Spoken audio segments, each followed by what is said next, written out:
கட்டப்படுகிறது. அது உண்மையிலேயே தனியார் காணிக்குள் அந்த மக்கள் தங்களுடைய காணி என்றதை கோரி போராடுகிறார்கள். பாதிக்கப்பட்ட தரப்புகள் தெளிவாக சொல்லுகிற விடயம், ஒரு சர்வதேச நீதி விசாரணை வேண்டும்.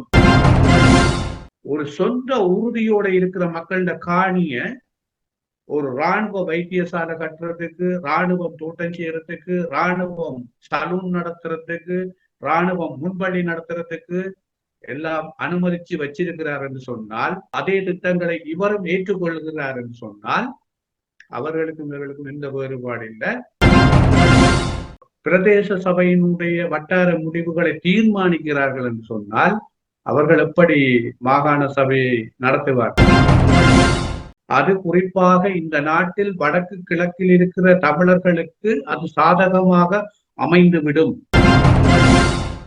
அவர்களுடைய உள்ளார்ந்த நோக்கம் அதிகார பகிர்வுக்கு அவர்கள் எதிரான.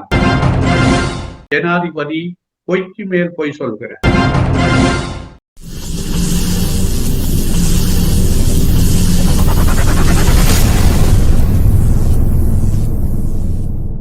அரசியல் ஆய்வுக்களம் உண்மையோடு தமிழர்களின் உரிமை காக்க உரசிவிடும் தீக்குச்சி என தன்னை நிலைநிறுத்தி தமிழரின் அரசியல் பேசும் களமாக உங்களை தேடி வருகிறது அரசியல் ஆய்வுக்களம். அரசியல் ஆய்வுக்களம். அன்பானவர்களுக்கு வணக்கம். நீங்கள் பார்த்து கொண்டிருப்பது STS தமிழ் தொலைக்காட்சி. STS தமிழ் தொலைக்காட்சியில் வார வாரம் இடம்பெற்றுக் கொண்டிருக்கின்ற அரசியல் ஆய்வுக்களத்தோடு இணைந்திருக்கிறோம். அரசியல் ஆய்வுக்களத்தோடு எங்களோட வளமை போலவே இணைந்திருக்கின்ற சபா கோதாஸ் அவர்கள் இணைந்திருக்கிறார். இவர் முன்னாள் வடக்கு மாநகர உறுப்பினராகவும், அது மட்டுமில்லாமல் வரலாற்று ஆசிரியராகவும், அத்தோடு இன்னும் சிறப்பாக அரசியல் ஆய்வு களத்தோடு இணைந்து அரசியல் ஆய்வாளராகவும் தாயத்திலிருந்து முழுமையான செய்திகளை தருகின்ற வார வாரம் அரசியல் ஆய்வுகளோடு இணைந்து முழுமையான செய்திகளை தருகின்றவரும், அது மட்டுமல்ல இன்னும் பல பொது பணிகளில் ஈடுபட்டு செயலாற்றி வருகின்ற சபா கோதாஸ் அவர்களை இணைத்துக் கொள்கிறோம். வணக்கம் சபா. வணக்கம் தேவானா, நேர்கள் அனைவருக்கும் வணக்கம். நல்லது. மீண்டும் ஒரு முறை இந்த வாரத்துக்கான அரசியல் ஆய்வுக்களத்தோடு இணைந்திருக்கிறோம். இந்த வாரத்துக்கான அரசியல் ஆய்வுக்களத்தில் வளமை போலவே தாயகத்தில் உங்களுடைய வாராந்த தொகுப்போடு இணைந்து நாங்கள் மேலதிக தகவலுக்கு செல்வோம். தமிழர் தாயகத்தை பொறுத்தவரையில் இந்த செம்மணி புதைகுழி 500 எலும்புக்கூடுகளை தாண்டி அகழ்ந்தெடுக்கப்பட்டிருக்கின்ற ஒரு சூழ்நிலையும், அதே நேரம் செம்மணி புதைகுழி பகுதியை நீதவான் நீதிமன்றின் நீதிபதி அவர்கள் எழுமாறாக கண்டபடி வெட்டி அகழ்வு செய்யுமாறு, ஆய்வு செய்யுமாறு பணிப்புரைப்படுத்தியிருக்கிறார். அது மாத்திரமல்ல, அக்டோபர் 14 முன்பாக இந்த காபன் பரிசோதனைக்கு உட்படுத்துவதற்கான ஏற்பாடுகளை செய்ய இருப்பதாகவும் செய்திகள் வந்திருக்கின்றன. அதே நேரம் நிலவிடுவிப்பு போராட்டம் மக்களினுடைய கிட்டத்தட்ட 34 ஆண்டுகளை கடந்து ஸ்ரீலங்கா இராணுவம் கையகப்படுத்தி வைத்திருக்கின்ற தமிழ் மக்களுக்கு சொந்தமான காணிகளை விடுவிக்குமாறு பலாலி, மயிலிட்டி, வசாவிள, கேப்பாப்புலவு, அதைவிட இப்பொழுது மன்னாரில், அதைவிட வவனியா, அதைவிட மட்டக்களப்பு, மயிலத்தமடு, மாதவனை போன்ற இடங்களில் தமிழர் தாயகம் முழுவதும் போராட்டம் விரிவாக்கம் பெற்றிருக்கிறது. மக்கள் எதிர்பார்த்த அளவுக்கு 2 ஆண்டுகள் கடந்தும் எந்த விதமான முன்னேற்றமும் இல்லாததன் காரணமாக சலிப்படைந்து போராட்டத்தில் குதித்து இருக்கிறார்கள். அந்த போராட்டத்தில் மயிலிட்டி பகுதி மக்கள் ஒரு முடிவுக்கு இன்று வந்திருக்கிறார்கள். விரைவாக இந்த நிலவிடுவிப்புக்கு அரசாங்கம் ஒரு முடிவு தராவிட்டால் அரச நிர்வாகங்களை முடக்குதல் என்கிற ஒரு செயல்பாட்டை எடுக்க இருப்பதாக பகிரங்கமாக ஊடகங்களுக்கு அறிவித்திருக்கிறார். வடக்கை பொறுத்தவரையில் தற்போது வெப்பம் அதிகமாக இருக்கிறது. தெற்கை பொறுத்தவரையில் மழை அதிகமாக இருக்கிறது. 2க்கும் காலநிலை வேறுபாடு அடிப்படையில் மலையக பகுதிகளில் குறிப்பாக வெள்ளப்பெருக்கு பாரிய அளவில் ஏற்பட்டிருந்தாலும் தற்போது குறைவடைந்து வருவதாக சொல்லப்படுகிறது. அதே நேரம் தென்னிலங்கையில் அரசியல் களத்தில் குறிப்பாக சிறைச்சாலைகளில் இந்த வன் செயல்கள் நாளுக்கு நாள் ஒவ்வொரு சிறைச்சாலைகளில் அதிகரித்துக் கொண்டு செல்வதை காணக்கூடியதாக இருக்கிறது. அதிலும் குறிப்பாக நீர்கொழும்பு சிறைச்சாலையில் ஆரம்பிக்கப்பட்ட அந்த வன்முறை சம்பவம் இன்றைக்கு 5வது சிறைச்சாலையும் ஆரம்பித்திருக்கிறது. ஒவ்வொரு சிறைச்சாலைகளிலும் 2-3 கொல்லப்பட்டதாக சொல்லப்படுகிறது. உத்தியோகபூர்வமான தரவுகள் இன்னும் வெளியில் வரவில்லை. அதைவிட யாழ்ப்பாணத்தில் இருக்கிற சிறைச்சாலையில் அங்கு இருக்கிற அதாவது மனித உயிர்களை கொல்லக்கூடிய பொருட்கள், இரும்பு கேடர்கள், தளபாடங்கள், அப்படியான பொருட்கள் எல்லாம் அப்புறப்படுத்தப்படுவதாகவும், அதே நேரம் சிறைச்சாலையை சுற்றி இராணுவ போலீசாருடைய பாதுகாப்புகள் அதிகரிக்கப்பட்டிருப்பதாகவும் செய்திகள் வந்திருக்கின்றன. என்று பல விதமான தகவலோடு வந்திருக்கின்றீர்கள். அதில் நாங்கள் வளமையாக பார்க்கிற இந்த செம்மணி விவகாரம் என்பது பல பதிவில் நாங்கள் அதை பற்றி உரையாடி இருந்தாலும் கூட இன்றும் கூட உண்மையிலேயே 500க்கும் மேற்பட்ட எலும்பு பகுதிகள் மீட்கப்பட்டிருக்கின்ற இந்த சூழ்நிலையில் மீண்டும் அதை பரவலாக அகலும்படி கூட இருக்கின்ற நீதிபதியின் கருத்துக்களும் இதுகளும் ஒரு பக்கம் இருக்க, இதை செயலாற்றியவர்கள் என்று உயிரோடு இருக்கின்றார்களா இல்லையா, இதை இவ்வளவு தூரம் இந்த கொடிய ஒரு மக்களை அழித்து புதைத்தவர்களில் அனைவரும் இருக்கின்றார்களா இல்லையா என்பது ஒரு பக்கம் இருக்க, இதற்கான சான்றுகளை மக்களை இனங்காட்டும்படி கேட்பது என்பதும் நாங்கள் முன்பு எல்லாம் உரையாடியவருடையமாக இருக்கின்றது. இது இப்படியே செல்லுமாக இருந்தால் இதில் என்ன நடக்கப் போகின்றது என்பதை நாங்கள் தொட்டி செல்வோம். என்ன நடக்கப் போகின்றது, இந்த செம்மணி புதைகுழிக்கான முடிவுகள் வருவதற்கான சாத்தியக்கூறு இருக்கின்றதா, அல்லது புதைந்திருந்த விடயத்தை கிண்டி விட்டு மீண்டும் புதைப்பதாக இருக்க போகின்றதா? இன்றைக்கு எங்களுடைய தமிழர் தாயகத்தில் தோண்டப்பட்ட புதைகுழிகளில் இது ஒரு புதிய புதைகுழி அல்ல. 17 புதைகுழிகள் இப்பொழுது இனங்காணப்பட்டு தோண்டப்பட்ட நிலையில் இருக்கிறது. அதே நேரம் இன்னும் 17 அல்ல, இன்னும் எத்தனையோ நூற்றுக்கணக்கான புதைகுழிகள் இருக்கின்றது. அது தோண்டப்படுகிற போதுதான் அதனுடைய எண்ணிக்கையை நாங்கள் நினைத்துக் கொள்ள முடியும். அவற்றுக்கு என்ன நடந்தது என்பதை நாங்கள் உண்மையிலேயே சரியாக சிந்தித்து செயற்படுவோமாக இருந்தால், அதே நேரம் தற்போதைய ஆட்சியாளர்கள் இந்த புதைகுழி விவகாரத்தில் எப்படி நீதி எடுத்து தருவோம் அல்லது நீதியை கொடுப்போம் என்று சொல்லுகின்ற வாய் வார்த்தைகளுக்கு பின்னால் அவர்களுடைய முரண்பாடுகள், அவருடைய நடவடிக்கைகள் எல்லாவற்றையும் முழுமையாக பார்த்தால் இந்த விவகாரத்தில் கடந்த கால ஆட்சியாளர்களுக்கும் இவர்களுக்கும் எந்த வேறுபாடும் இல்லை.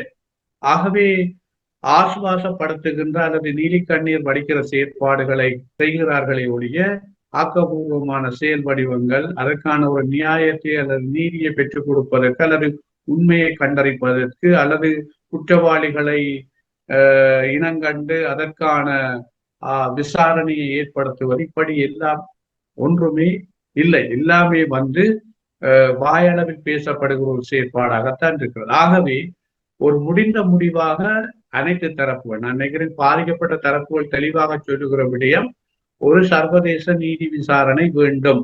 இதுதான் உறுதியான முடிவாக இருக்கிற ஒரு விடயம்.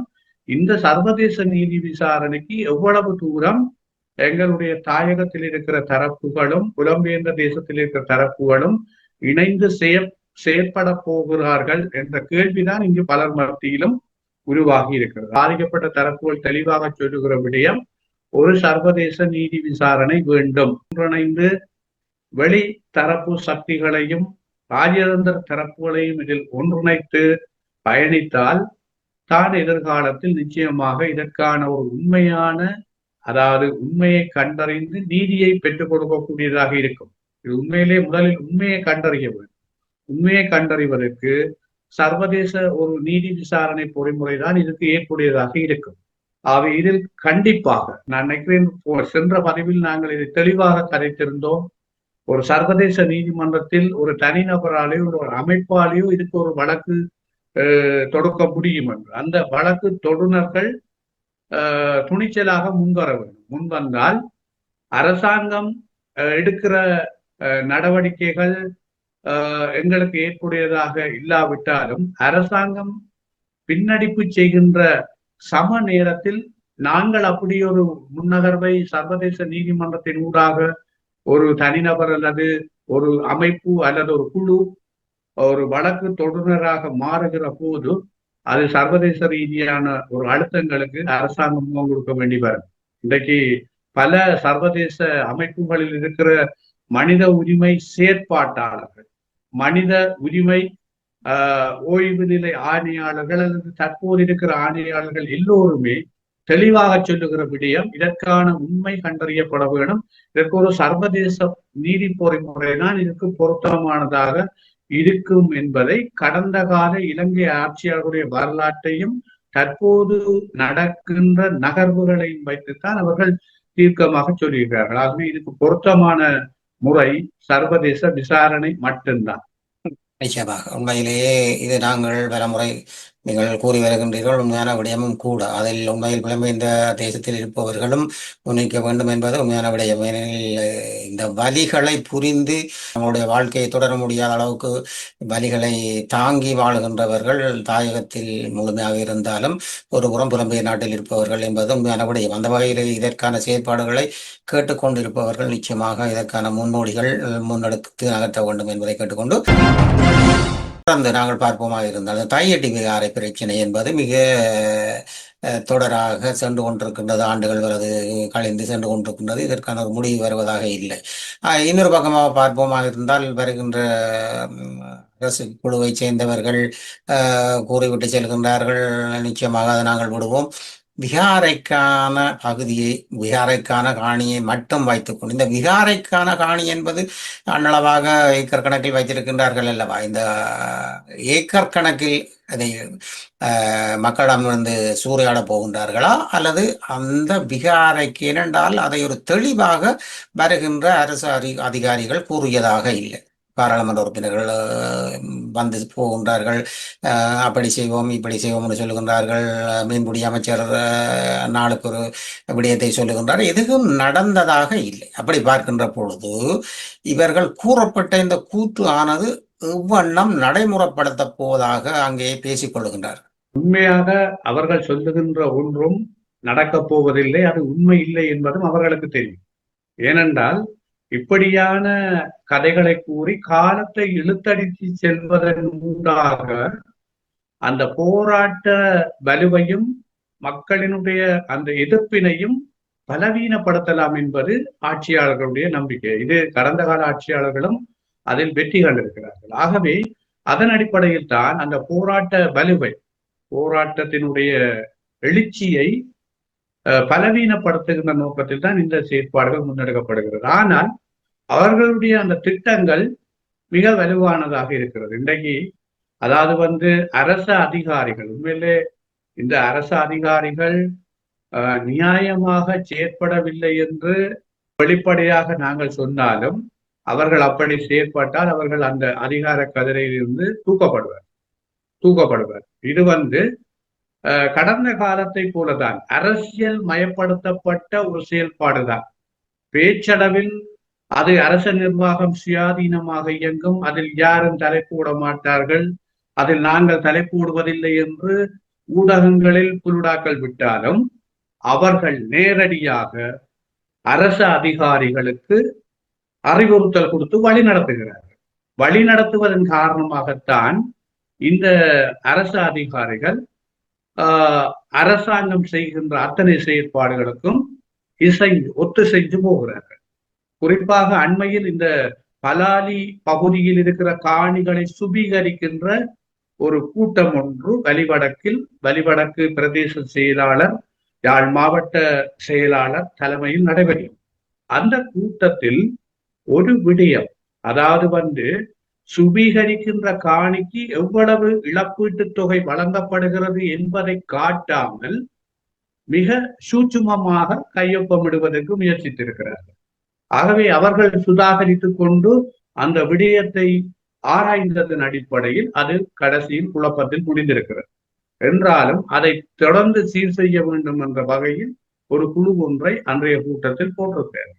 ஆகவே இது தையட்டி விவகாரம் எந்த விவகாரம் என்று சொன்னாலும் அவர்கள் தாங்கள் நினைக்கிற செயல்பாட்டை முன்னர். இன்றைக்கு வலிவடக்கில மயிலட்டி பகுதியில ஒரு இராணுவ வைத்தியசாலை ஒன்று கட்டப்படுகிறது. அது உண்மையிலேயே தனியார் காணிக்குள் அந்த மக்கள் தங்களுடைய காணி என்றதை கோரி போராடுகிறார்கள். ஆகவே இதெல்லாம் அரசாங்கம் திட்டமிட்டு செய்கிற செயற்பாடு. ஜனாதிபதி பொய்க்கு மேல் பொய் சொல்கிறார். ஜனாதிபதி உண்மையிலே நேர்மையான ஒரு மக்கள் மீது கரிசனை உடையவராக இருந்தால் உண்மையிலே இந்த போராடுற மக்களை சந்தித்து கதைக்கவன், கூப்பிட்டு பேசவன். ஒரு சொந்த உறுதியோட இருக்கிற மக்களோட காணிய ஒரு இராணுவ வைத்தியசாலை கட்டுறதுக்கு, இராணுவம் தோட்டம் செய்யறதுக்கு, இராணுவம் சலூன் நடத்துறதுக்கு, இராணுவம் முன்பள்ளி நடத்துறதுக்கு எல்லாம் அனுமதிச்சு வச்சிருக்கிறார் என்று சொன்னால் அதை இவரும் கடந்த கால ஆட்சியாளர்கள் வச்சிருந்த அதே திட்டங்களை இவரும் ஏற்றுக்கொள்கிறார் என்று சொன்னால் அவர்களுக்கும் இவர்களுக்கும் எந்த வேறுபாடு இல்லை.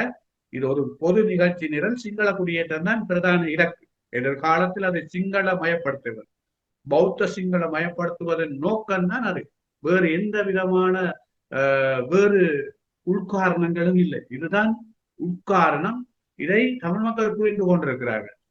அண்மையில் நீங்கள் அந்த போராட்டத்தில் பார்த்திருப்பீர்கள். வெண்மணிகள் அம்மாமார் 2-3 பேர் துணிச்சலாக வந்து ஊடகங்களுக்கு முன்னால கதைக்கணும். இது என்னத்துக்காக இவர்கள் இப்படி செய்யணும், பிறர் சிங்கள குடியேற்றம் செய்யத்தான் இதை இவ்வளவு தூரம் அபகரிக்கணும் என்றதை அவர்கள் வெளிப்படையா பேசினார். அவ்வளவு தூரம் பாதிக்கப்பட்டிருக்க மக்கள் பாதிக்கப்பட்டிருக்கணும். ஆகவே இது அரசாங்கம் அரச ஜந்திரத்தை முற்று முழுதாக தங்களுக்கு சாதகமாக மாற்றி அந்த மக்களின் காணிகளை அபகரித்து ஒரு சிங்கள குடியேற்றம், பௌத்த சிங்கள குடியேற்றம் உண்டு எதிர்காலத்துல எழுச்சி வருவதற்கு அதை திட்டமிட்டு செய்யும். இன்னொரு பக்கமாக பார்ப்போமாக இருந்தால் இந்த மாகாண சபை தேர்தல் பற்றிய பரபரப்பு, நாங்கள் வந்ததும் நடத்துவோம் என்றெல்லாம் கூறப்பட்ட விடயங்கள் இப்பொழுது தெளிவுபடுத்தப்பட்டு அமைச்சர்களால் வெளியிடப்படுகின்ற தகவல்கள் ஒரு வித்தியாசமாக இருக்கின்றது. புதிய சட்டமூலம் இயற்ற வேணும், பழைய சட்டமூலம் அது ஒரு நலன் அற்றது, மகளிர் இளையோர் எல்லாம் இணையக்கூடிய மாதிரியான விடயங்களை செய்ய வேணும், கொள்ள வேணும் என்ற ஒரு தகவல்களை திரட்டி வைத்து கொண்டு இதை இழுத்து செல்வதற்கான ஒரு அடிப்படையை வைத்து உரையாடுவதை நாங்கள் பார்க்கக்கூடியதாக இருக்கின்றது. அவர்களின் அறிக்கை தொலைக்காட்சிகளில் முன் செல்லும் போது அப்படி பார்க்கின்ற பொழுது இந்த நடக்க போகின்ற தேர்தலை நடத்தி முடித்துவிட்டு சட்டங்களை மாற்றி புதிய சட்டத்துக்கு பேர்ந்து அமுலாக்குவதற்கான சாத்தியக்கூறுகள் இருக்கின்றதா, அல்லது இது இழுத்தடிப்பாக இருக்க போகின்றதா? தேர்தல், மாகாண சபை தேர்தல் வைப்பதற்கான மனப்பூர்வமான விருப்பம் அரசாங்கத்துக்கு அறவே இல்லை. அப்படி இருந்திருந்தால் அவர்கள் இந்த 2 ஆண்டுகளுக்குள் அந்த தேர்தலை அவர்கள் சொன்ன தேர்தல் வாக்குறுதியின் அடிப்படையில் அவர்கள் நடத்தி இருக்கலாம்.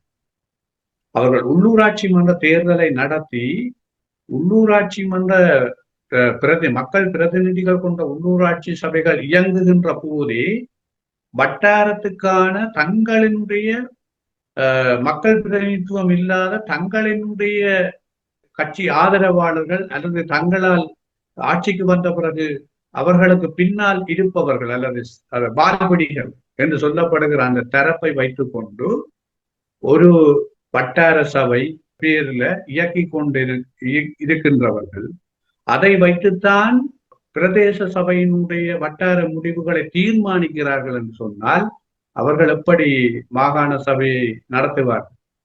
அவர்களுடைய உள்ளார்ந்த நோக்கம் அதிகார பகிர்வுக்கு அவர்கள் எதிரானவர்கள்.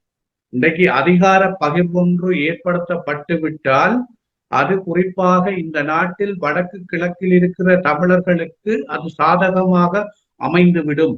அப்படி என்று சொன்னால் அது வடக்கு கிழக்கு ஒரு தனித்துவமான மாகாணங்களாக எழுச்சி பெற்றுவிடும் என்கிற நிலைப்பாட்டில் கடந்த கால ஆட்சியாளர்கள் எப்படி அதற்கு எதிரான நிலைப்பாட்டில் இருந்தார்களோ அப்படியான ஒரு நிகழ்ச்சிகள் தான் இவர்களும் தொடர்கிறார்கள். மாகாண சபை அதிகாரங்களை ஏன் இப்பொழுதும் மத்திக்கு எடுத்துக் கொண்டிருக்கிறார்கள்? மாகாண சபையில் இருக்கிற வைத்தியசாலையை மத்திக்கு எடுக்க வேண்டும் என்று சொல்கிறார்கள். உதாரணமாக தெல்லிப்பளை ஆதார வைத்தியசாலை மாகாண சபைக்கு கீழ் இருக்கிற வைத்தியசாலை, அதை மத்திக்கு, அதாவது மத்திய அரசாங்கத்துக்கு எடுக்க வேண்டும் என்ற நிலைப்பாட்டில் இருக்கிறார். பாடசாலைகளை, அதாவது மாகாண சபைக்கு என்னென்ன அதிகாரங்கள் இருக்கிறதோ அது மத்திக்கு எடுத்தால்தான் அபிவிருத்தி செய்ய முடியும் என்ற ஒரு புதிய வியாக்கியானத்தை கொடுக்கிறார்கள் என்றால் மாகாண சபை தேர்தலை நடத்துவதில் அவர்களுக்கு பெரிய அளவு கர்சனையும் இல்லை, விருப்பமும் இல்லை.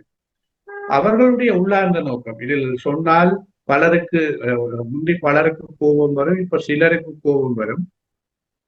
என்னை பொறுத்தவரையில், அதாவது எப்படி சீனாவில் ஒரு ஆட்சி முறை இருக்கிறதோ அதே மாதிரியான ஒரு பாதையை நோக்கி நகரலாம் என்றுதான் அனுர அரசாங்கமும் யோசிக்கிறது. எதிர்காலத்தில் மெல்ல மெல்ல கொண்டு போய் தங்களுடைய முழுமையான கட்டுப்பாட்டுக்கு கீழ் இந்த நாட்டை கொண்டு வர முடியும் என்று அவர்கள் நினைக்கிறார்கள். சில நகரங்கள் அப்படித்தான் இருக்கிறது. தென்னிலங்கையில் தங்களுக்கு எதிரான ஒரு தரப்பு ஆட்சிக்கு வந்துவிடக் கூடாது என்று நினைக்கிற சம நேரத்தில் அதிகாரங்கள் வெவ்வேறு தரப்புகளுக்கு பகிரப்பட்டு விடக்கூடாது என்ற விடயத்திலும் அவர்கள் மிகவும் கரிசனையாக இருக்கிறார்கள். இப்படியான ஒரு சிந்தனை போக்கில் இருக்கின்ற ஆட்சியாளர்களினால் ஒரு காலத்திலும் இந்த மாகாண சபை தேர்தலை நடத்துவதற்கு மனப்பூர்வமாக விரும்ப மாட்டார்கள். ஆனால் இந்த மாகாண சபை தேர்தல் நடத்த வேண்டும் என்பதில் பல தரப்புகள் அவர்களுக்கு அழுத்தம் கொடுத்துக் கொண்டிருக்கிறது. குறிப்பாக இந்திய தரப்பாக இருக்கலாம், ஐரோப்பிய ஒன்றிய தரப்பாக இருக்கலாம், ஐநாவாக இருக்கலாம், மனித உரிமை பேரவையாக இருக்கலாம். இப்படி பல தரப்புகள் அழுத்தம் கொடுத்தாலும் அவர்கள் அதை தாண்டி தாங்கள் நினைத்ததை செய்ய வேண்டும் என்று நினைக்கிறார்கள். ஆனால் நினைத்த மாதிரி பயணிப்பதற்கான வாய்ப்புகள் நான் நினைக்கிறேன் இலங்கை அரசியல் பின்னணி, இலங்கை வெளியுறவு கொள்கை பின்னணிகளை நாங்கள் ஆழமாக ஆராய்ந்தால் அது சாத்தியம் இல்லை என்பதுதான் ஒரு ஆழமான அரசியல் அறிவு உடையவருக்கு தெரிந்த ஒரு விடயம்.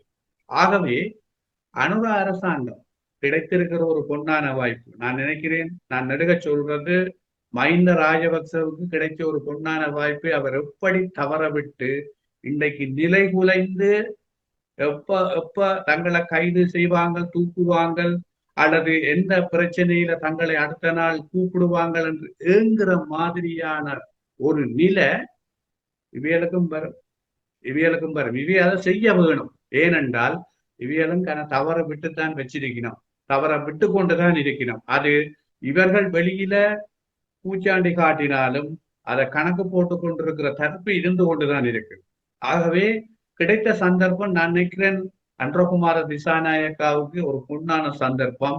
இந்த சந்தர்ப்பத்தை அவர் சரியாக பயன்படுத்தி அவர் சொன்ன வாக்குறுதியின் அடிப்படையில், கடந்த கால ஆட்சியாளர்கள் பொய்யான வாக்குறுதிகளை அள்ளி எறிந்து வாக்கு பெற்று ஆட்சிக்கு வந்தது போல் அல்லாமல் இவரும் ஒரு நேர்மையான மனிதர் என்று நிரூபிக்கிறதுக்கு மாகாண சபை தேர்தலை மாத்திரமல்ல, புதிய அரசியலமைப்பை அதிகார பயிர்மூட கொண்டு நிறைவேற்ற அதிகார முறையை நீக்கி இன்றைக்கு நிறைவேற்ற அதிகாரத்தை நீக்கிறதுக்கு அவர்கள் சரியாக பின்னடிக்கணும்.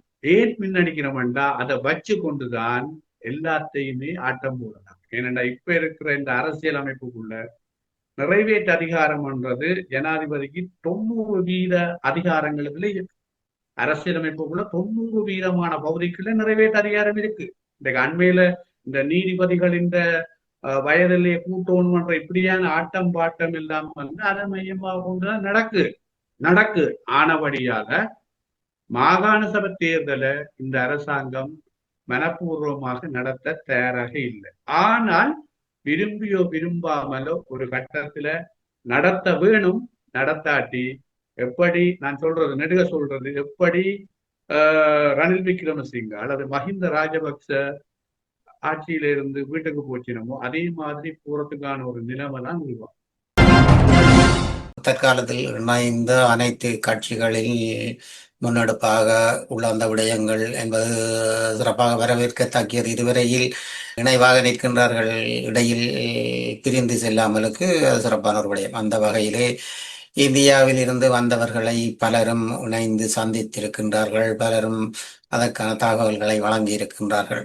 இந்த நிலைப்பாட்டின் பின் இந்தியாவில் இருந்து வந்திருந்த அமைச்சர் இலங்கை அரசை கேட்டுக்கொண்டிருக்கின்றார் மாகாண சபை தேர்தலை நடத்துவதற்கான விடயங்களை முன்னெடுக்க முடியுமா என்ற ஒரு சூழ்நிலையும் கேட்டிருக்கின்றார் என்ற தகவல்களும் ஊடகங்களில் வருகின்றது.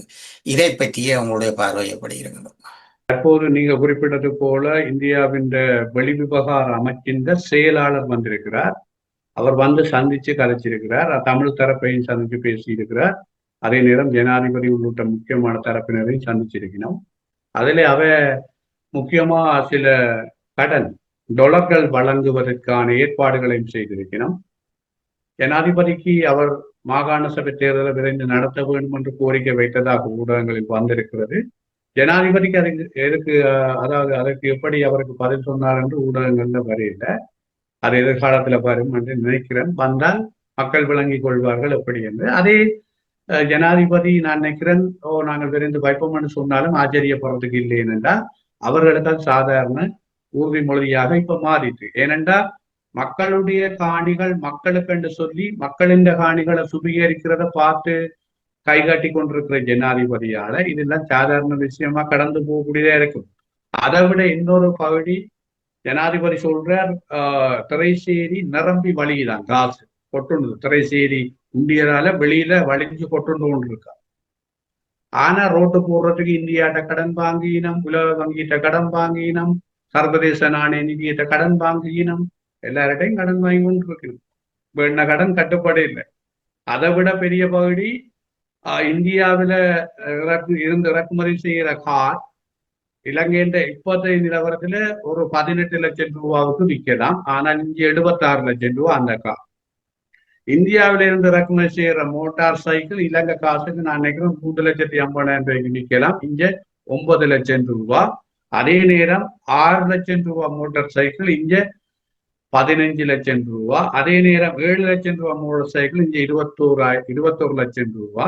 அதே நேரம் 6 லட்சம் ரூபாய் ஆட்டோ இங்க 24 லட்சம் ரூபாய். இப்படி எல்லா பொருட்களும், அதாவது சாதாரணமா 100 ரூபாய்க்கு விற்க வேண்டிய அரிசி 260 ரூபாய், சாதாரணமா 80 ரூபாய்க்கு விற்க வேண்டிய சீனி 220 ரூபாய், 240, 250. அதே நேரம் கோதுமைமா 140 ரூபாய்க்கு விற்கக்கூடிய கோதுமைமா 160, 180. அதே நேரம் சகல விதமான பொருட்கள் மிக மக்களை புளிஞ்செடுக்கிற ஒரு வேலை வரிகளால அதிகரிச்சு மக்களை புளிஞ்செடுத்து அதாவது திரைசேரிய நிரம்பி வழியில் என்று சொல்ற ஒரு ஜனாதிபதி இலங்கை வரலாற்றுல நான் நினைக்கிறேன் இவரைத்தான் பார்ப்பேன்.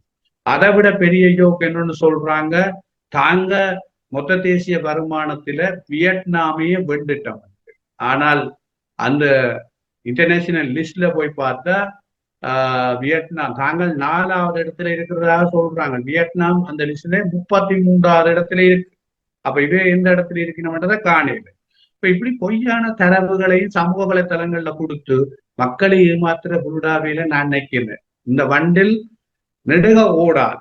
சாதாரணமான மக்களுக்கு விளங்கும். இன்றைக்கு அந்த மக்கள் கதைக்க பயப்படணும் என்னன்னா தங்களுக்கு ஏதாவது பிரச்சனை வந்துடுமோன்ற பயன்தான். இப்படி எங்களை போல ஆக்கள் ஊடகங்கள்ல பட ஊடகங்கள்ல வேற ஊடகங்கள்ல வந்து இப்படியான உண்மைகளை தெளிவுபடுத்தி அந்த உண்மைகளை ஏற்றுக்கொள்றவங்க இருந்தா விளங்கிக் கொள்வாங்க. கூடுதலான ஆக்கள் அந்த சூனியக்காரன் வச்ச சூனியத்துல மாட்டின மாதிரி மாற்றப்பட்டு போயும் இருக்கணும். அங்க என்ன சொன்னாலும் அது சரி. அப்படியான நிலவரம் நாட்டுக்கு ஆரோக்கியமானதாக இல்லை. நாட்டில ஒரு உற்பத்தி வெளிநாட்டுக்கு செல்லுதாண்டா இல்லை. ஆனா வர்த்தக அமைச்சர் சொல்றார் 30ஆம் ஆண்டுக்கு பிறகு தங்களோட உற்பத்தி வெளிநாடுகளுக்கு போகும். ஆகவே எல்லாமே அவேண்ட டார்கெட் திருப்பி ஒரு ஆட்சிக்கு வந்துட வேணும். அப்ப தாங்கள் அதுக்கேற்ற மாதிரி ஒவ்வொரு செயல்பாடுகளையும் சொல்லிக் கொண்டிருக்கோம். இப்ப அவ சொல்றது இதுதான், திரைசேரி வளைஞ்சு கொண்டு கொண்டிருக்குது. ஆனால் நீங்க இப்ப வந்திருக்கிற அந்த இந்தியாவின் வெளிவிவகார அமைச்சின் செயலாளரும் கடன் கொடுக்கத்தான் வந்தது, $100 மில்லியன் கொடுக்கத்தான் வந்தது. அவைதான் உண்மை நிலவரம். நல்லது. பழைய ஒப்பந்தத்தின் கீழ் உள்ள மிகுதி காசை கொடுப்பதற்காக வந்த என்ற ஒரு தகவலையும் அவர் வழங்கியிருந்தார். அவரோடு வந்தவர்கள் வழங்கியிருந்தார்கள். ஊடகத்தில் பார்க்கக்கூடியதாக இருக்கின்றது. உண்மையான விடயம். உண்மையில் நாங்கள் பார்க்க போனால் இதற்கான ஒரு முடிவு, தமிழ் இனத்துக்கான முடிவும் இல்லாத ஒரு சூழ்நிலையாக இருக்கின்றது. கொள்ளையாட்சி வந்தது, நல்ல ஆட்சி வந்தது, எல்லாம் எத்தனையோ ஆட்சிகளை நாங்கள் இவ்வளவு காலமாக சுதந்திரம் இலங்கைக்கு கொடுத்ததன் பின் நாங்கள் பார்த்திருக்கின்றோம். அதில் என்ன செய்தார்கள் என்றால் இன்று பார்க்கக்கூடிய இருக்கின்றது. செல்மணி போன்று பல இடங்களில் புதைக்கப்பட்ட மக்களின் சடலங்களின் எலும்புக்கூடுகளைத்தான் எடுக்கக்கூடியதாக இருக்கின்றது. யார் இதற்கு என்னத்துக்கு அப்பாவிகள் இறந்தார் என்பதை கொடுத்தி இந்த அரசுகள் அல்லது முன்பு இருந்த அரசினால் தெளிவுபடுத்தவோ இல்லாட்டி மக்கள் அதை புரிந்து கொண்டும் அந்த வேதனையை நீங்கள் கூறியது போல புலம்பெயர் நாடுகளிலும் சரி தாயத்திலும் சரி அதை கொண்டு சென்று மீண்டும் இதற்கான ஒரு எழுச்சியோடு இதன் விசாரணைகள் வெளிநாட்டுக்கு செல்வதற்கான ஒரு சந்தர்ப்பத்துக்கான ஏற்பாடுகளையும் செய்ய வேண்டும் என்று கேட்டுக்கொண்டு இன்றைய அரசியல் ஆய்வுக்களத்தில் எங்களோடு இணைந்திருந்து சிறப்பான பல விடயங்களை நீங்கள் உங்களுடைய நேர்த்தியான நோக்கோடு வளமையிலேயே தமிழ் மக்களுக்கு என்ன தேவை என்ற ஒரு ஆதங்கத்தோடு நீங்கள் எல்லா விடயங்களையும் எடுத்து வருவது முக்கியம். அந்த வகையிலே உங்களுக்கு நன்றிகளை கூறிக்கொள்ளும் சகோதரன். நன்றி, வணக்கம். நன்றி, நேர்கள் அனைவருக்கும் வணக்கம். நல்லது உறவுகளை, இதுவரை அரசியல் ஆய்வுக்களம் பார்த்தீர்கள். அரசியல் ஆய்வுக்களத்தில் எங்களோடு முன்னைய வடக்கு நாள் மாநகர சபை உறுப்பினராகவும் அது மட்டுமில்லாமல் வரலாற்று ஆசிரியராகவும் அத்தோடு சிறப்பான அரசியல் ஆய்வாளராகவும் அதுவும் நேர்த்தியாக எங்களுடைய மக்களுக்கு எங்களுடைய சமுதாயத்துக்கு என்னத்தை விழிப்புணர்வாக கொண்டு வர முடியும் என்ற ஒரு சிந்தனையோடு பல ஆண்டுகளாக எங்களோடு இணைந்து பணியாற்றி வருகின்ற சபா கோதாஸ் அவர்களை இணைத்திருந்தோம். அது மட்டுமல்லாமலுக்கு இன்னும் பல பொது விடயங்களையும் தாயகத்தில் செய்து கொண்டிருக்கின்ற ஒரு சிறப்பானவராகவும் இருக்கின்றார். அதற்கு மாதிரி ஒரு வாழ்த்துக்களை கூறிக்கொண்டு எஸ்எஸ் தொலைக்காட்சியோடு இணைந்து இவ்வளவு காலமாக பணியாற்றி கொண்டிருக்கின்றார். எந்தவித சுய நோக்கம் அல்லாமலுக்கு பொது நோக்கோடு அரசியலை மக்களுக்கு எடுத்து வருவதற்காக அதற்கு மாறு நன்றிகளை கூறிக்கொண்டு அடுத்த அரசியல் ஆய்வுக்கூடத்தில் வருகின்ற வாரம் இணைந்து கொள்வோம். நன்றி, வணக்கம்.